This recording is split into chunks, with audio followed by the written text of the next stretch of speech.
Hey, good morning, everyone. Good morning, everybody. Thanks for joining the channel and thanks for joining our localization chat this morning. I am honored and I have the pleasure to be joined by an individual who is a reputation precedes him. He's been in the industry for many years. He's a pioneer, I consider a pioneer in the Canadian language industry. Vlad Fox from FoxTranslations in Ottawa, Canada. Welcome to the episode, Vlad. Glad to have you with us. I'm looking forward to having a conversation with you. I wanted to do this since the beginning. I always look for opportunity to have conversations with individuals that pioneered, that built something, that built a company, that constructed a business in this industry. We know how tough it is. And for people to survive and to prosper in this industry, I love to have those conversations from a learning perspective, and get to know you as an individual. So welcome to the show one more time, and glad to have you with us. And again, it's a casual conversation. We did not prepare any PowerPoints, just for the knowledge of everybody else. Right. We did not prepare any PowerPoints. This is a coffee conversation on Friday morning at 9 a.m. Hopefully it wasn't too early for some of the folks watching us. So thanks again, Vlad. If you don't mind, Vlad, for the audience, for the viewers, tell me a little bit about yourself. Tell me your story. Tell us your story. How did you build, FoxTranslations? How did you get the idea? Where did you start from? And I know from your education, you had studied linguistics, so I don't want to take your thunder here. Just, if you don't mind, just launch into it. Well, good morning, and thank you very much. It's an honor for me to be invited and to be part of the chat. I really appreciate it. So Vlad Fox is my name. I came to Canada in 1990 as a refugee from that time, former Czechoslovakia, and with a young family. I had two small children, and I had no idea what am I going to do, how I'm going to feed them. So I was looking for a job. I did lots of casual jobs like everybody else, every newcomer, or most of newcomers. And then I had the opportunity. Well, I studied languages in Czechoslovakia and linguistics. So I was always looking that direction. I heard about the Translation Bureau, the unique organization in Canada, right? Canadian government. And so I looked there, and there was a great opportunity for me to translate a Quebec civil code into Czech language. Czechoslovakia at that time was developing the democratic institution and looked to Canada for help. So for 6 months, I was working on the Quebec civil code, translating into Czech. One day the contract ended, and I was again, what am I going to do? So I sat in that huge office in the Bureau de la Traduction in Portage 4 here in Gatineau. Yeah. And I saw there's so many translators there. Most of them translated to English or to French, right? So I slowly learned about the Official Languages Act, the very important law in Canada, responding to or building part of the official bilingualism. And I saw, wow, there is a business there. So perhaps there is not very much to Czech or to Slovak, my mother tongues. But there's lots of business seems to be into official languages and other languages for that matter. I didn't know very much about it at that time. So long story short, I started to look into this, and I met someone who said, well, you can perhaps try to subcontracting translators.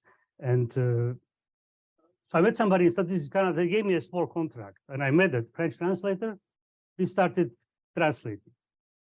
This was before we know anything about technology, about the quality, about the very peculiar nature of the French language and the English language, in what the government of Canada knows, and what the incredible expectation of the Canadian government, and how deeply they know what they want. So so slowly we built this. I worked from the basement of my house. We got a couple of contracts, small contracts, and with freelancers.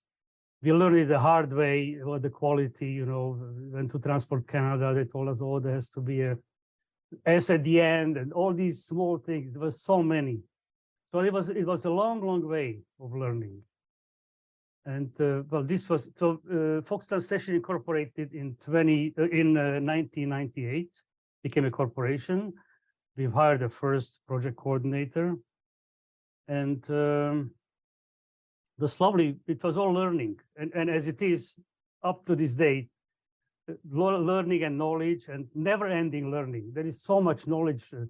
You know, I try to make sure that every week at least one webinar, one presentation I watch, because the learning never ends, and the development, evolution in the translation industry is so multifaceted. It goes so many directions, and it's so and all these new software, new programs, new approaches.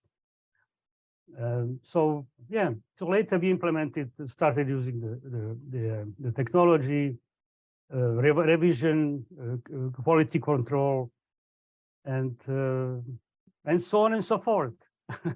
It's a 22 years old story, or long, I should say. There is so many to unpack here. This is fascinating. You know, from immigrating to this country and starting a business, working first and starting a business later and building what you've built. And I see there's a lot of commonalities or similarities between you and me. As you know, I'm an immigrant as well.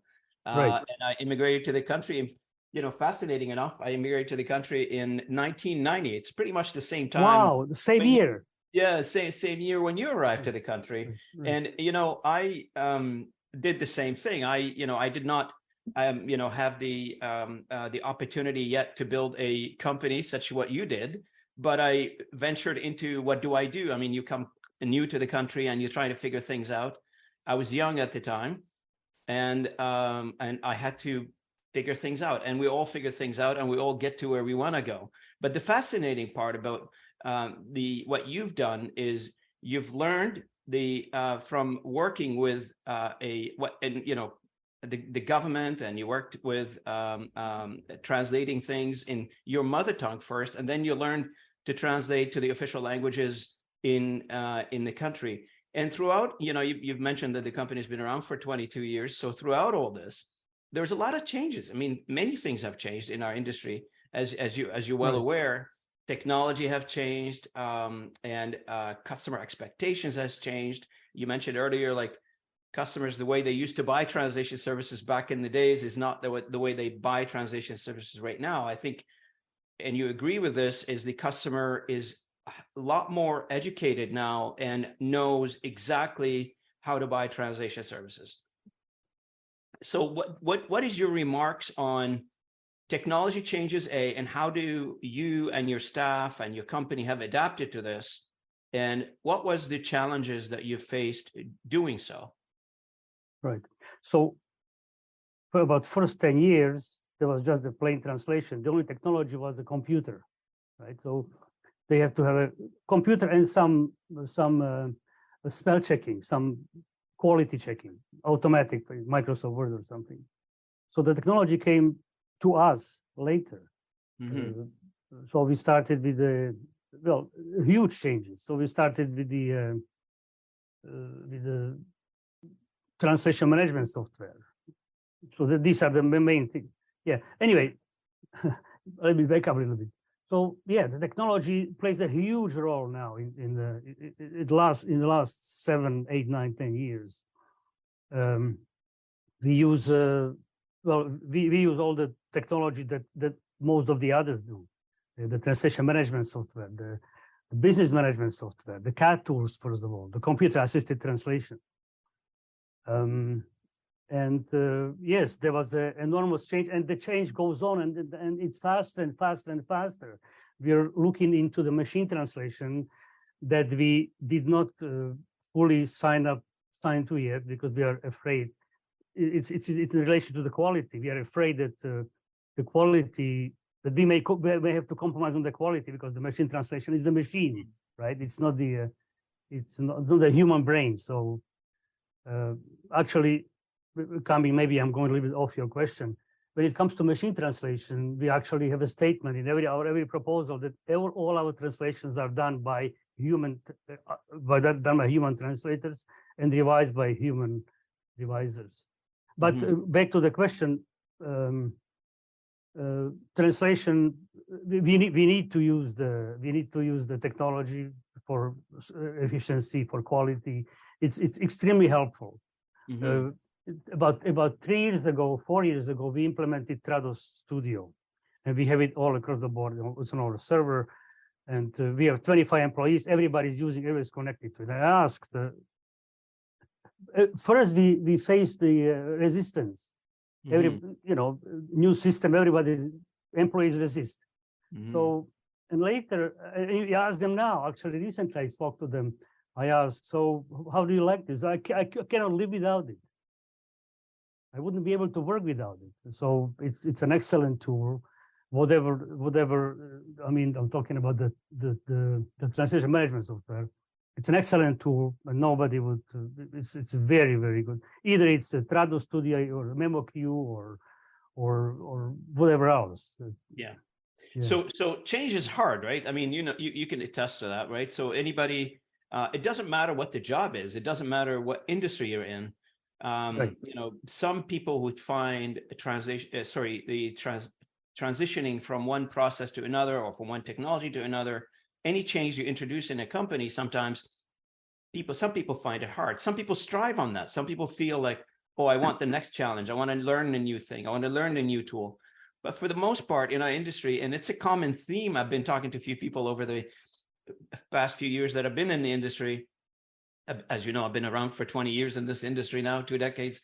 I've had a chance to chat to many people, and the same thing always and always ago, it appears in our conversation, is that individual, whatever their function happened to be, translators, project managers, etc. Once they've, it takes time to adopt a new technology, and it takes time to train on technology, and it takes time to believe that this technology can help them in the future do their job a little bit better. And then by the time they learn it, a new version of the software comes in, or a new tool comes in, and then they have to relearn again. So to embed the idea that, change is part of life, change is part of the function that we do on a day-to-day basis, sometimes it's hard for individual to digest that a little bit, right? So do you agree with that? Right. Well, you mentioned the teaching, the implementing, the presenting it to the staff. Yeah, these are all steps that take a long time, and there's many hurdles, obstacles on the way. Staff, people you work with, naturally resist to change.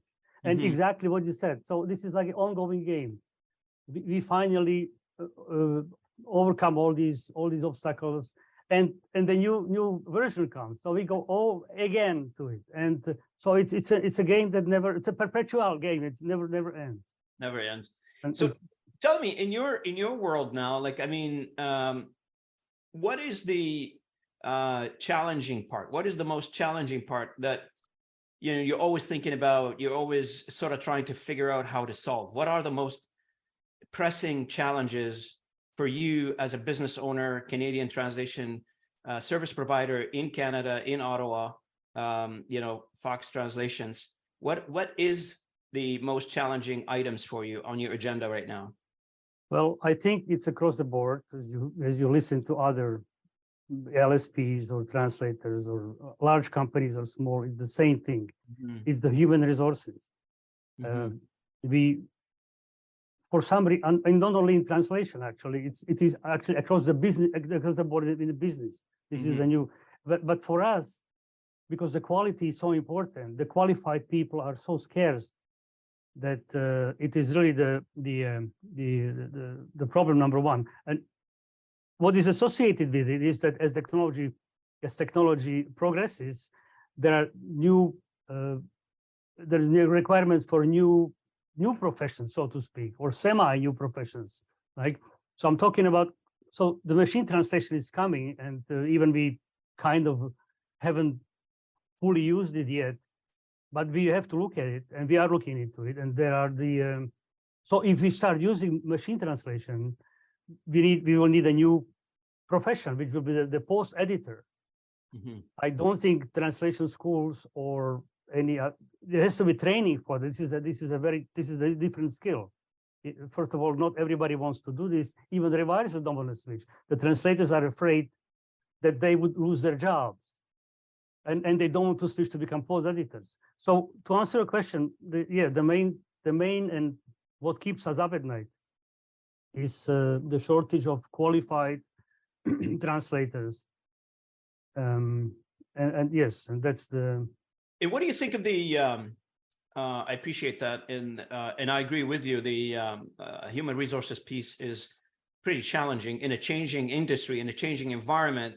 You always not only you have to change the tools you use, the software you use, but you always have to reskill and retool the individuals themselves to adapt to the new environment. And I 100% agree with you on that. And maybe and you brought up a very good point.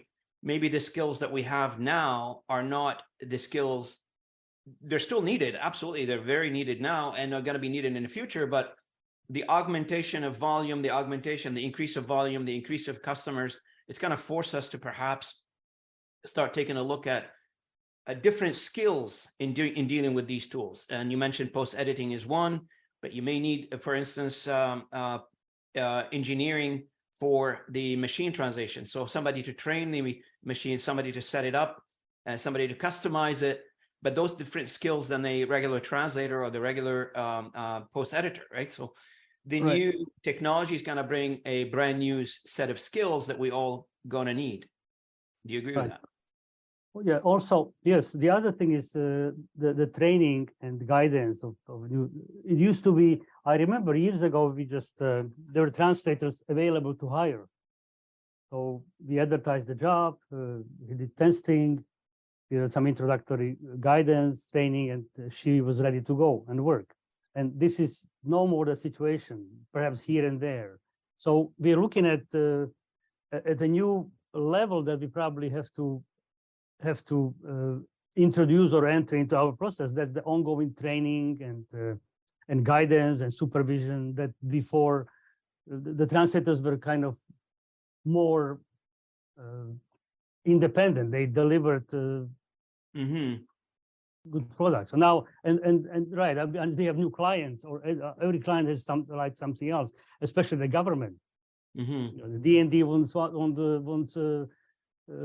plural and different way that let's say Health Canada or some private. So there is so many details. The training is something that we would have to develop and create as a part of the whole process, as an important part of the operation.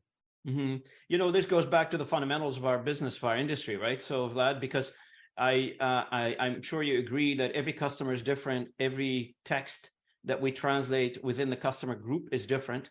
It could come from different department, could mean different things. Try to, box each process independently. It's challenging, and this is where technology can help us versus doing manual. Imagine doing all these processes manually. For HR, I got to do this. For tech, I got to do this. For engineering, I got to do this something else. And all this now can be managed via workflow environments, etc.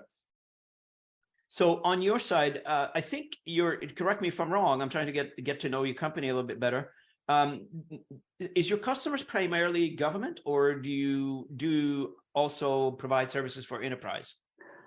We do provide services for enterprise, but there is so much work at the government that we are kind of, fell for it. We are right here in Ottawa, and government needs everything has to be translated in both languages, right? So we do about 85% of our work is for the government, and we're thinking of expanding to other services, but we are too busy working with the government. So we need it's connected. We have to find the people, right, so that we can. So it's connected. But yeah, the simple answer is that yes, we do mostly for government.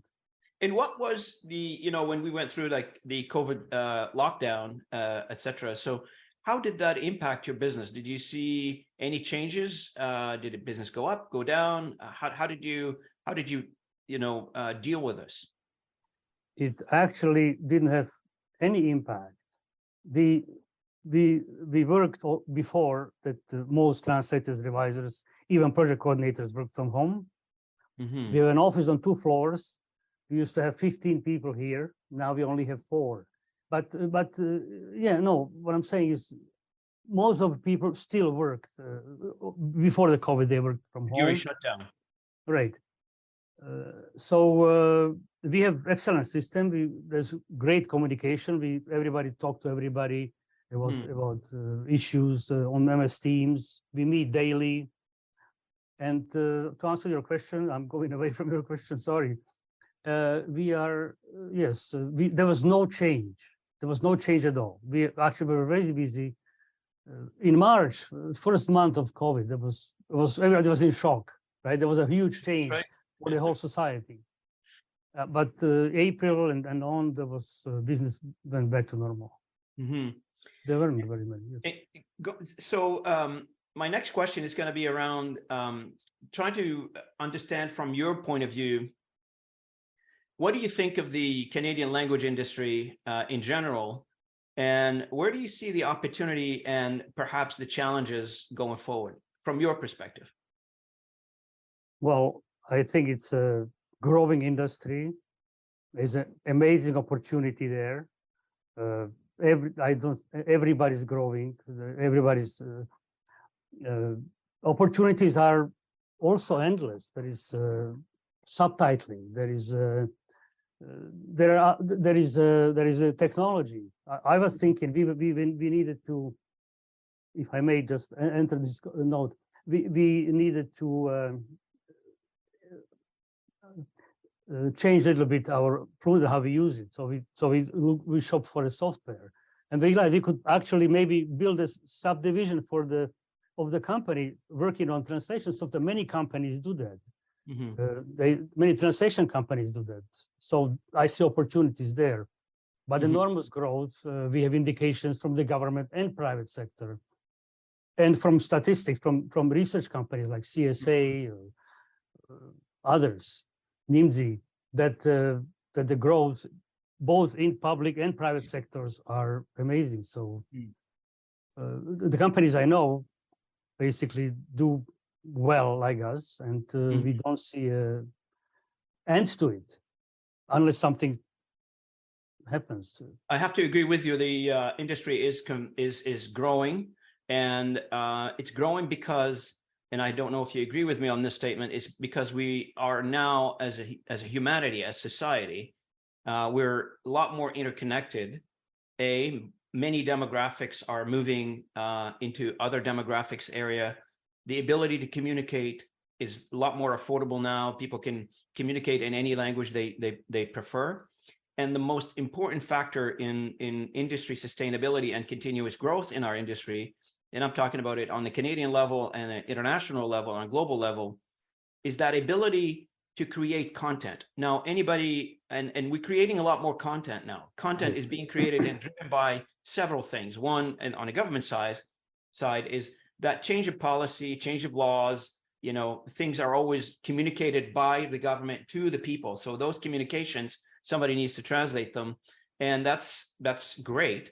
And the other piece is the ease of creating content. I mean, I don't know, before ChatGPT and before all this new technology came out, people were creating content because they need to be known. They need to be out there in the market. They need to tell their story, either be it a product, information about a policy, information about a procedure, whatever it is. People wanted to get the word out, so they created more content. And long gone the days, right? So I didn't remember this, companies and businesses, they used to operate within their geographical area, be it a town, a city, a province, or state. Now what we have is, entrepreneurs are launching companies, but immediately going from launching the company in the territory they are in to being global. They're not waiting anymore, let me figure out how this works locally so I can take it global. So everybody now, we shrunk the world in terms of communication, right? So if I create a company in Ottawa or in Toronto, Canada, my customers are not necessarily going to be in Toronto or Ottawa. They're going to be probably in various other countries. So that need that created the need for content and develop content in those languages. And I think that will never go away because it's part of business now. It's part of communication on a public side. And on the business side, on the enterprise side, it's absolutely a factor in how much revenue you're going to generate as a business and how much profitability you're going to do. It's well embedded in every process that you need to have language component to your product. It is long gone the days where, sorry, you don't speak English or you don't speak the language of the product was initiated. Sorry, you can't buy it. So that's gone now. And now we need to have people are looking at it a lot differently now. Right. So the content creation is the bottom line of everything. Yes, there's so much more content that has to be communicated in more than one language. Correct. Various language. Right. Correct. So tell me, I noticed, you said you came to the country initially when we started the conversation. You came to the country and you have a family. So are they working with you in the business? Actually, my son is working with me. My older son, he was 2 years old when he came. Now he's operations manager. He's working with me. Yeah, my younger son is not working here, but yes, my son is working here. Yes, so that's the. And how many kids you had? I have 2 children. I have 2 sons. 2 sons, and they both work with you, or just one? Just one. The other one moved out of the city. The other one moved to Montreal. So, if somebody wants to get in the language business, and I think we have 18,000 companies around the world according to CSA, but let's say we need to add another one. So, what would your recommendation would be as to how should I go about it? And having you as a an individual who's done it, who've learned from it, who discovered what works, what don't work, what would be your advice for somebody who is interested in exploring this industry in terms of investment, starting a company, etc.? Well, I would think that she would need to learn about the everything's understanding in business. You need to understand the nature. So I think it would be good to take at least one, if he's not a linguist, take at least one course in translation, first of all, to understand how difficult the work of a translator is. How hard it is to convey one message from one language to the other. And then, of course, some business education is also important before you go further and learn more about the language industry. Well, we are in a very unique place here, as I said earlier, that there is lots of opportunity here. So we need to learn about Official Languages Act, about so that is well, first thing is to understand the language, to understand the translation, and then some basic business courses. That's what I did, actually. Yeah, is that what you did? Yes, I went to Ottawa University and did master's degree in modern languages. Yes. Yeah, and then so that was this. And then I took some business courses. Government of Canada offered some business courses, basic. I had no clue about business. I was a teacher in Czechoslovakia. So they offered some business courses, which I took for about 6 months to learn basics of business, double entry of accounting. I had no clue about that. Yeah, I was things like this, the very, very basics. Yeah, the basics of business, which is, and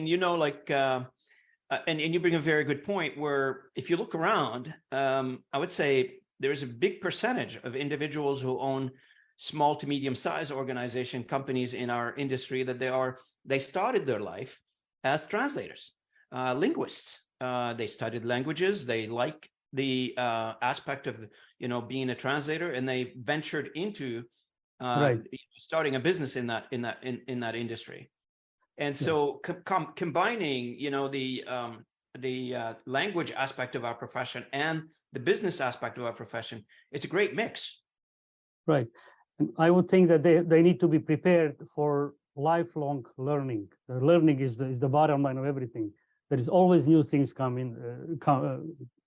appearing, and we have to learn about machine translation now, about more how so I think the lifelong learning is the bottom line. That there's always new things that you have to learn. Speaking of business, talk to me a little bit about sales and marketing for your organization, for Fox. So I must admit we are not that strong at marketing, because most of our business comes from government. So we participate in public tenders. So we learned how to write those proposals. First of all, some of the first ones I wrote, and then later we hire the proposal writer, and he sends proposals. We discuss with consultants different marketing strategies, because we have to expand to the private sector. So there are some ideas. We will create a website where we show our attractiveness, our for employees and for new clients. But I must admit, we still have work to do in terms of marketing to the private sector. Talk to me a little bit about, it's what we call in Canada the elephant in the room, right? So the elephant in the room in Canada for all of the language service provider is the prices. So right. And I know through other conversations that this always comes up. So where do you think prices are in the industry here in Canada, and where do you think they should be? So we have those pressures, the employees and the prices. The good translators expect to be paid fairly, and the clients obviously want to the lowest price as possible. I would think that it is a little bit unfair to translators. They do such a hard work that they deserve to be paid better. Unfortunately, they can only we cannot sell if in order to sell our services, we have to pressure them and negotiate pricing with them. So it's a huge problem, and I think there are some perhaps we can see signs that perhaps the pricing, as the client, especially I'm talking about the government, see more the value and what they of the service they provide, that they perhaps are willing to pay bit high premium for our services. And the price discussion will always be around, right? So cost of living is up, economy is not doing so well. Absolutely. Well, that's what it goes, yes. Inflation, and but this is where I really don't personally, and I've been thinking about this for a while now, because I feel like everything in our economy, prices wise, are going up, but in our industry, all the prices seems to be stable to going down, which it doesn't make sense. I think you would expect that the prices would rise when everything else is rising around you. Like when you go to do the basic shopping and the prices are going up, you would expect our prices to be going up, but that's going the opposite direction. I feel like cost of living is going up, and the prices in our industry seems to be either flat or going down. Well, there are market forces, right, that work that ignore the other part of the market. Do you have any indications about the pricing? You mean for the Canadian industry, or? Right. Yeah, I mean, for Canadian industry, I feel like our prices, from what I can see, I mean, I have limited information on the data, but the data that I have access to, either flat or down slightly from year prior. Absolutely. We are, I was going to add, yes, to the question about the pricing, that our pricing went down in 2022. We had to go down in order to remain competitive. Yeah, and I feel like we can. There's a lot more the industry can do in terms of differentiating its services to a variety of groups, right? So I feel like categorizing our services, as you mentioned earlier, like in your RFPs or in your proposals, you write, all the services rendered are provided by human. Well, I mean, that's one option. But I think as you start adopting other technology, et cetera, you probably want to articulate, for this human services is X, for human and machine hybrid, for instance, that's Y, and for pure MT is Z, for instance, and let the customer make that decision. I feel like the customer needs to make a choice here. There's an old saying in sales: you cannot get it fast, cheap and high quality, you got to pick 2 out of 3. Right. And it's course. always 2 out of 3. Yeah. So the public, the private sector customers are maybe more flexible. The government ones, they don't give us this option. They say, well, you do it, and the price is many times the most important factor, unfortunately.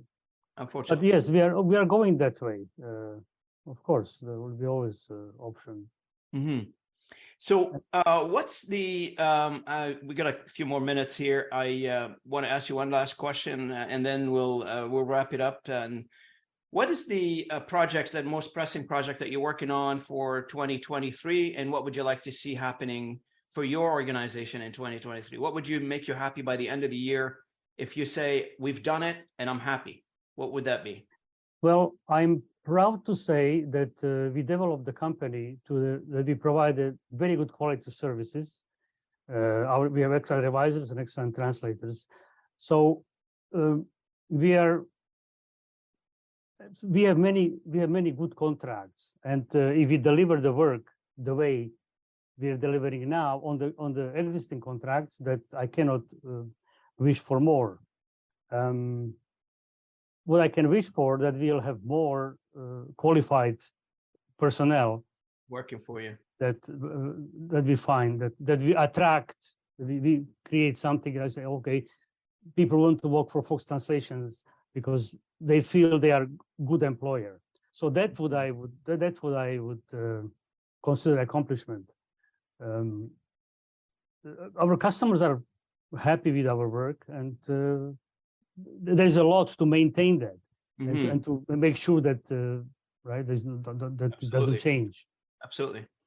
So if some of our viewers or listeners wants to reach you out, I want to reach out to you, they like this conversation, I want to give you a call or send you an email, I will include your email address in the description of this video once published. So and your website for those who are looking to find a job in our language industry. They can go to your website, and they can. I saw on your website that you have people can apply, etc. So we'll send them there. Is there anything else you'd like to add? Well, I just want to thank you for the great opportunity, and I'm speaking with you for the second time. I don't even remember, we had a brief conversation in one of the conferences. SLIA conferences. Well, I think the translation industry is great. It's a great place to work. It's a great opportunity for everyone who decides to go there. And I think yeah.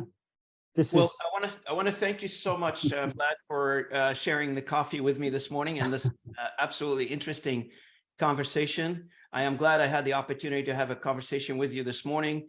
And you're a gem in our industry, and I wish you all the best, to you and to your company, FoxTranslations. And the next time I'm in Ottawa, we'll grab lunch together. I appreciate your wisdom. I appreciate your conversation. And I want to thank our listeners, our viewers, for joining me this morning. This is Robin Ayub and Vlad Fox signing off. Thank you. Thank you very much for the opportunity.